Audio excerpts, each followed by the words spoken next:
vamos ter aí, né, dois tipos de segurança que envolvem a direção defensiva, né? A ativa e a passiva. Na ativa, a gente tem o foco em evitar acidentes por meio da conduta, direção e os equipamentos. Já na passiva, a gente minimiza as consequências dos acidentes através de técnicas, né, como primeiros socorros, equipamentos como airbag, barras de proteção, né, enfim, né, qual que é a grande diferença da direção defensiva ativa e passiva? Na ativa, eu estou agindo preventivamente, ou seja, né, a minha forma de conduzir o veículo, de fazer as observações de segurança, de conhecer a legislação, as sinalizações, de conhecer bem o meu veículo, ou seja, são todas formas ativas, ou seja, são ações que eu realizo, né, para evitar um acidente. Já na forma passiva, né, é quando eu tenho, são medidas que eu tenho para minimizar, né, a consequência, né, desse meu acidente. Ou seja, já existiu ali uma falha na prevenção, né? Já existiu ali um momento, né, uma atividade, uma operação de forma inadequada, insegura. Então, houve já uma perda, houve um acidente. Então, ali eu tenho medidas de primeiro socorro, né, de um primeiro atendimento, eu tenho o airbag do carro, eu tenho o cinto de segurança, eu tenho as barreiras de contenção nas rodovias, né, que vão minimizar, né, as consequências desse acidente. Né. O nosso foco maior sempre tem que ser na direção defensiva, né, no meio de segurança ativo, ou seja, né, eu tenho que me prevenir para evitar que esse acidente ocorra, né? É importante que a gente tenha aí, né, os meios passivos também, porque no momento de um acidente eles vão nos auxiliar, eles vão minimizar, porém, né, o acidente já ocorreu, eu já estou tendo perdas aí, né? Então eu tenho perdas materiais, posso ter perdas ambientais, né, decorrentes desse acidente, então um vazamento de combustíveis, né, de produtos químicos, a fumaça propriamente, se pegou fogo, então estou tendo perdas ambientais ali também, estou tendo perda de tempo, né, e a principal perda aí, né, que são as vítimas fatais. Então, se houve o acidente, né, se eu preciso utilizar esse meio passivo de direção defensiva, né, quer dizer que a minha direção defensiva ativa, o meu meio de prevenção ativo já falhou. Então, eu estou tendo perdas. Então, o nosso foco maior tem que ser sempre na direção defensiva, né, nos meios ativos. É investir mesmo na prevenção, no treinamento, na capacitação, nas inspeções, em realmente na conduta do motorista, né, de quem está assumindo a condução daquele veículo, né, porque como a gente viu anteriormente, é a principal ferramenta aí, de segurança que eu tenho no equipamento, é o próprio motorista, desde que ele atue, desde que ele dirija da maneira correta, da maneira adequada. E se for por outro lado, se ele seguir um caminho diferente, um rumo diferente, ele também vai ser o principal causador, aí, o principal motivo dos acidentes. Os números comprovam isso. A grande maioria dos nossos acidentes são causados pelo próprio motorista, ou seja, algum ato, alguma atitude daquele motorista que não condiz com as normas de segurança, com as técnicas de direção defensiva que acabou provocando aquele acidente. Então eu tenho que agir de uma forma sempre ativa, para prevenir, para evitar o acidente. E o meio passivo é a forma com que eu consigo minimizar aí as consequências, né, desse acidente, ou evitar essas consequências.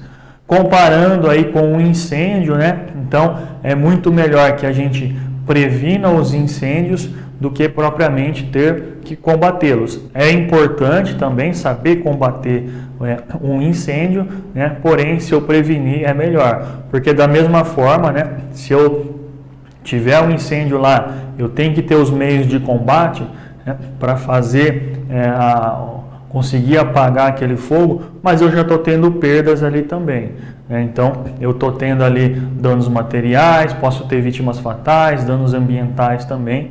Então, para a gente comparar essa forma ativa e passiva, né, lá no meu combate a incêndio, né, na minha prevenção a incêndio, a forma ativa seria eu fazer as inspeções nos locais de trabalho, evitando aí possíveis pontos onde possa existir princípios de incêndio, verificar os extintores, verificar os hidrantes, as mangueiras, não deixar que ninguém fume lá próximo de líquidos inflamáveis, que não entre com celular nas áreas classificadas, enfim, essa seria a forma ativa.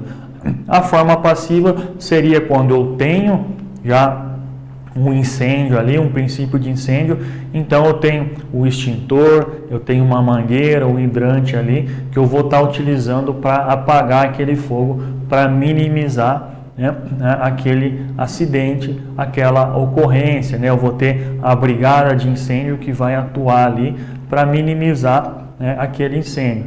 Então, trazendo isso, né, para o nosso tema, né, para a direção defensiva, né, então também vai ser muito importante com que a gente consiga atuar na prevenção, né? Então eu tenho que ser habilitado, ter o conhecimento, a capacitação para poder dirigir um veículo, né? Eu tenho que ter os treinamentos, o conhecimento básico, conhecer muito bem o meu veículo, conhecer a minha rota, né? Ter a manutenção preventiva, a manutenção corretiva, né? Eu tenho que ver e ser visto. Tudo isso são formas ativas de direção defensiva. Mas não menos importante também, né, é a gente ter esses meios passivos, né? Então, a gente tem hoje em dia, a maioria dos carros aí, se eu não me engano, a partir de 2014, todos os carros têm que sair aí com o airbag, né? É obrigatório ter o airbag, então é uma medida passiva, ou seja, eu tive o acidente, ele vai atuar. O cinto de segurança é uma medida passiva, o guarda-reio é uma medida passiva, né? As técnicas de primeiros socorros, né, são medidas passivas, ou seja, são ações, são medidas que vão evitar ou minimizar aí as consequências de um acidente de trânsito. Então também são importantes. A única coisa que a gente precisa focar aqui, né, ter esse ponto de atenção, é que se eu estiver utilizando essas medidas passivas, é porque a minha prevenção ativa lá já falhou, né? Então eu tenho aí já um problema, né, que essa prevenção passiva, né, ela minimizou essas consequências, mas eu já estou tendo algum tipo de perda ali. No mínimo uma perda de tempo, né, uma perda material, né, mas nunca é legal, né? O ideal é que eu sempre consiga chegar ao meu destino, fazer a minha viagem, ao meu percurso, utilizando os meios ativos, né, de prevenção, para que eu consiga chegar sem nenhum tipo de ocorrência. A partir do momento que eu tenho qualquer problema ali, qualquer situação, eu vou ter então esses meios passivos para me auxiliar. Então a sinalização de solo é um meio passivo, né? Eu tenho vários outros exemplos, várias outras situações aí, né, que vão nos ajudar, que vão nos auxiliar, né, nessa questão de se fazer a direção preventiva, a direção de uma forma defensiva, seja ela ativa ou passiva, né, mas todos os meios são importantes. Mas focando mais uma vez, né, é extremamente importante que a gente faça aí, né, as ações ativas, né? Que a gente tenha um meio de direção defensiva ativo, ou seja, que a gente cumpra com todos os procedimentos, né? Com todo o passo a passo da direção defensiva, porque aí eu não vou ter que atuar com o meio passivo, eu não vou ter perdas, né? É importante saber conhecer. Lembrando que os meios passivos aí, né, principalmente quando a gente falar em primeiros socorros, né, eu preciso ter conhecimento e segurança para realizar qualquer tipo de procedimento, né? Então, eu preciso fazer um atendimento de primeiros socorros, eu preciso apagar um incêndio, né, originado de uma batida de carros ali, né, originado do motor, da parte elétrica do meu carro. Eu preciso retirar alguém, eu preciso fazer um atendimento de alguém que está preso dentro de um carro com uma árvore que caiu em cima, com um fio, né, da rede elétrica que está em cima. Antes de eu tomar qualquer medida passiva, qualquer medida de atendimento, eu preciso ter segurança para isso. A gente vai falar um pouquinho lá na hora que chegar, né, na parte de primeiros socorros, mas só dando uma pincelada, um adiantamento aqui. Eu só posso fazer qualquer tipo de atendimento a vítimas, a acidentes de trânsito, desde que eu tenha segurança para isso, que eu não me torne mais uma vítima, né? Então, eu tenho que avaliar primeiro toda a situação, verificar as condições ali, se eu tenho os meios necessários para fazer esse atendimento, verificar a real necessidade de se iniciar um procedimento, de se fazer a movimentação dessa vítima, né, que eu posso estar prejudicando ainda mais, né? Então, principalmente região cervical, coluna, né? Eu só vou movimentar uma vítima em caso extremo, né? Em duas situações. Primeiro, se aquela posição que essa vítima está, né? Ela está presa dentro do carro, ela está numa área ali, que se ela permanecer ali, ela vai ela tem um risco de morte, ou seja, o carro está pegando fogo, né? Pode vir outro veículo e bater naquele carro ou atropelar essa vítima, tem rede elétrica ali próximo, pode ter um incêndio, uma explosão, ou seja, se aquela vítima permanecer ali, a situação dela vai ser agravada, vai ser piorada, né? Tem o risco de morte. Aí eu preciso retirar aquela vítima do local. Então, qualquer outra lesão que possa ocorrer vai ser menos pior do que ela permanecer ali e ter a morte, né? E o segundo caso, o segundo motivo que eu posso remover uma vítima de um local é quando eu observar que aquela vítima teve uma parada cardiorrespiratória, ou seja, ela não está respirando mais e ela não tem batimento. Se eu não iniciar imediatamente o procedimento de reanimação cardiopulmonar, aquela vítima não tem mais chance de retornar, de voltar, né? Então, numa vítima que tem uma parada cardiorrespiratória, se eu iniciar esse procedimento de RCP até 4 minutos, normalmente só com a massagem eu consigo retornar essa vítima, ela volta à vida. De 4 a 7 minutos, já fica um pouquinho mais complicado só com a massagem, mas eu posso conseguir também que ela retorne, porém, normalmente ela vai ficar com algum tipo de sequela aí, algum problema na fala, alguma dificuldade motora, um lado do corpo paralisado, enfim. De 7 a 8 minutos para frente, dificilmente só com a massagem eu vou conseguir retornar essa vítima. Então aí ela vai precisar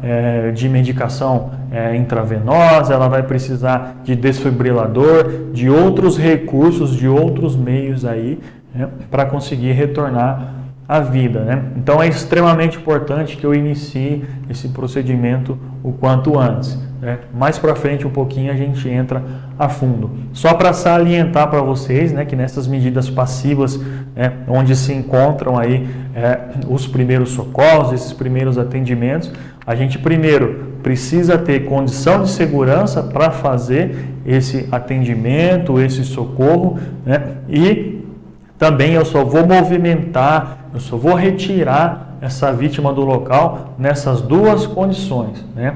Ou se ela permanecer ali, ela tem um risco maior, ou seja, ela tem um risco de morte. Então, está pegando fogo, vai ser atropelada, vai ter uma explosão ali, vai desmoronar algo em cima. Então, eu retiro aquela vítima dali, porque por mais que ela possa ter uma lesão, isso vai ser menor do que a morte, então eu retiro. Ou se ela tiver uma parada cardiorrespiratória, ou seja, ela já está em um processo ali, ela está praticamente morta. Se ela permanecer ali, se eu não fizer nada, ela não volta mais. Então, eu também posso retirar para iniciar o procedimento de RCP. Fora isso, eu não mexo nessa vítima, né?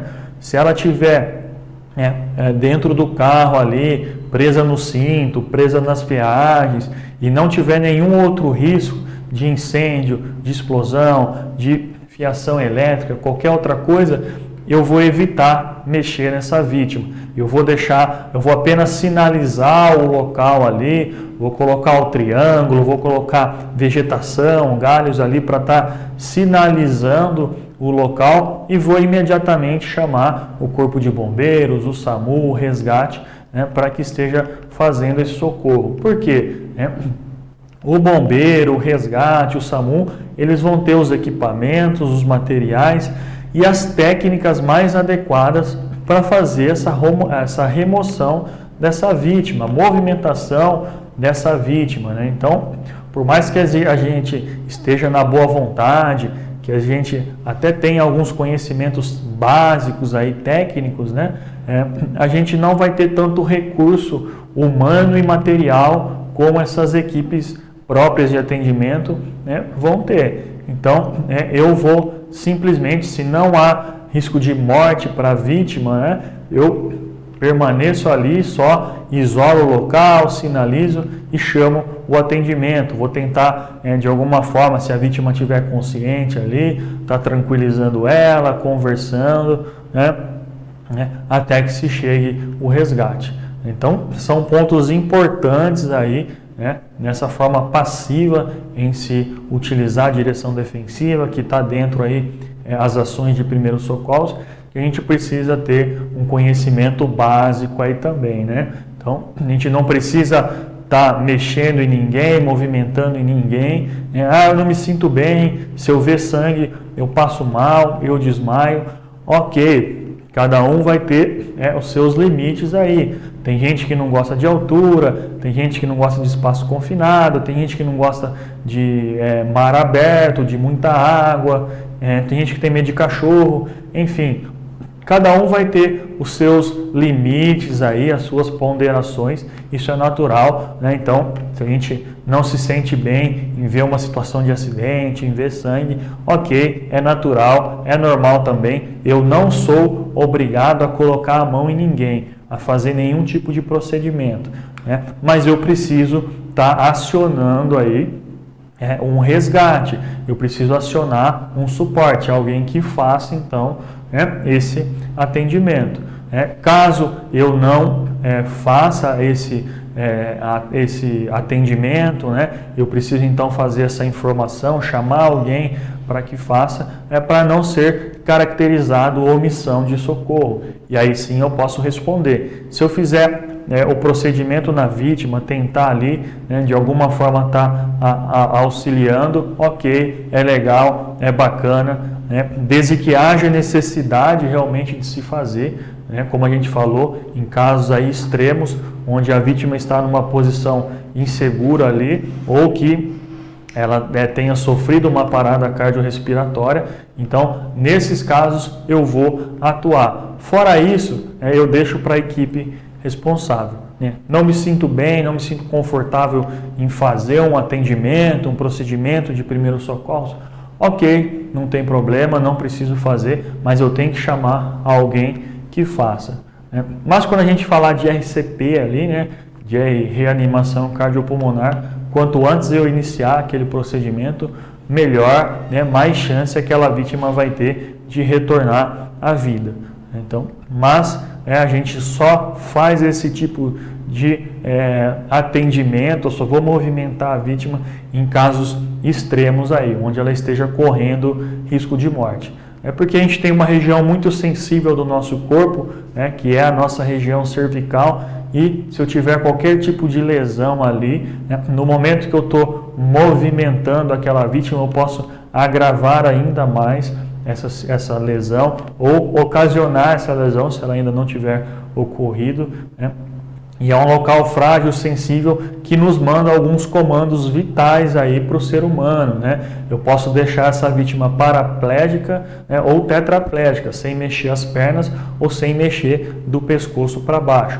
Por isso que sempre é a maior preocupação em qualquer tipo de acidente aí, né? A gente costuma ver, né, nas novelas, nos filmes, na vida real, quando a gente presencia algum atendimento, seja qual for o tipo de acidente, né, a primeira coisa que a equipe de resgate vai fazer é estar colocando esse colete cervical na vítima, né, para estar protegendo ali essa parte que é mais sensível. E depois dar sequência nos outros atendimentos ali. A vítima pode estar com uma lesão no braço, com uma fratura exposta na perna ali, que o primeiro atendimento sempre vai ser a cervical e depois eu dou sequência, né? Então, é um ponto muito crítico que a gente tem que estar atento nessas medidas passivas aí, né, que inclui os primeiros socorros, para que eu não piore a situação, né? Essas medidas passivas, o objetivo delas é minimizar as consequências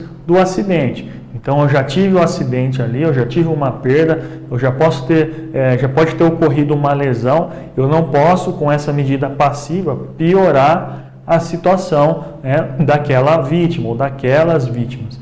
Então, eu vou atuar somente se houver segurança para que eu não me torne uma vítima também, né? E só vou movimentar, mexer naquela vítima se houver real necessidade, ou seja, se houver ali um risco de morte para aquela vítima. Então o carro vai desmoronar, vai cair, está pegando fogo, alguma situação que se ela permanecer ali, ela vai morrer, ou seja, vai piorar a situação dela. Ou se ela já tiver aí sofrido uma parada cardiorrespiratória, ela não está respirando, ela não tem batimento, então se eu não fizer nada, se eu não iniciar a RCP, ela não volta mais, ela vai permanecer morta. Então eu preciso retirar, vai ser melhor eu fazer essa movimentação, às vezes ela pode ter uma lesão, algum agravamento, mas nada disso vai ser pior do que a morte. Então, quando houver o risco de morte nesse atendimento de primeiros socorros, eu faço a remoção da vítima. Lembrando, que eu preciso ter segurança, para fazer esse atendimento. Eu não posso me colocar em posição de risco também. Eu não posso ir lá num carro que está pegando fogo e está vazando combustível, que pode ter uma explosão ali, eu vou ser mais uma vítima. Tomar cuidado no momento, às vezes, de estar atravessando uma rua, uma rodovia movimentada ali, que eu posso ser atropelado. Então eu preciso ter condições de segurança também para fazer esse atendimento. Porém, o nosso foco maior tem que ser na prevenção ativa, ou seja, tudo que a gente viu aqui até agora e que a gente vai continuar vendo aí de medidas de prevenção, de ações que eu faço para evitar, para minimizar aí a probabilidade de um acidente. É este o nosso grande objetivo, porque a partir do momento que eu já tive o acidente, aí a vaca já foi para o brejo, eu estou tendo perdas aí, que às vezes vão ser inestimáveis aí. Num acidente eu não consigo prever o tamanho da minha perda, por mais que seja às vezes um acidente mais simples ali, eu posso ter situações complicadoras posteriormente aí, que vão piorar a situação. Então eu não consigo prever. Não, pode bater o carro até 50 por hora que não acontece nada. Isso é uma enganação, não existe. Não vai ter uma fórmula, uma receita de bolo aí para um acidente seguro. Isso não existe. A partir do momento que eu tive um acidente, de alguma forma eu estou sendo prejudicado aí, seja com um meio material, um meio da natureza, o meio ambiente, ou propriamente lesões e vítimas fatais. Então, sempre atuar, sempre agir de uma forma ativa, fazer uma prevenção ativa com todos os meios, os 10 mandamentos que a gente viu ali, aquelas regrinhas básicas, para que a gente não chegue no ponto de ser necessário utilizar essa prevenção passiva. Que é importante também, a gente vai vistoriar, vai fazer esse controle do uso do cinto, se tem o airbag, de guarda-reio, enfim, dessas situações que nos auxiliam, que minimizam as consequências de um acidente. Elas também precisam funcionar, porém o nosso foco tem que ser lá na prevenção ativa, para que a gente não chegue nesse ponto do acidente.